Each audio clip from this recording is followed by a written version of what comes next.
Diplomatie italienne et amoureux de la langue, nombreux pour commémorer le 500e anniversaire de la mort de Leonardo da Vinci.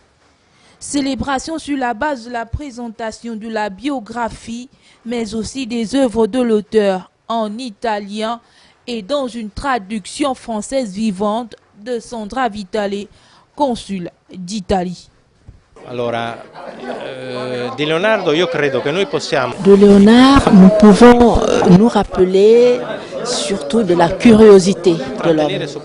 Parce que nous avons plusieurs œuvres belles, très reconnues au niveau mondial. Alors, le stimule, la chose la plus importante que nous pouvons retenir, c'est cet homme curieux, complexe.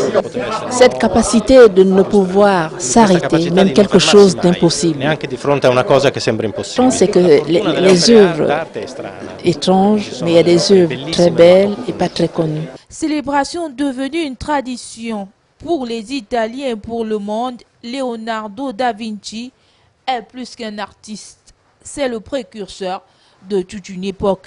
Et comme vous savez, cette année 2019, il y a un anniversaire très important pour nous, pour les Italiens, parce que c'est 500 années de la mort de Leonardo da Vinci, qui est mort à Amboise, en France, le 2 mai 1519.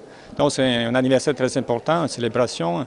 Et les ambassades d'Italie dans tout le monde, et même l'ambassade d'Italie ici au Gabon, ont organisé des événements. Les Italiens sont fiers de Leonardo, sont fiers de notre culture, de la Renaissance et de l'importance que cette période historique avait dans l'histoire de l'humanité. Donc c'est pour nous une tradition ancienne qui donne importance à notre culture. Mais en même temps, ça c'est, comme je dis au début, ça c'est une culture européenne, c'est une culture mondiale.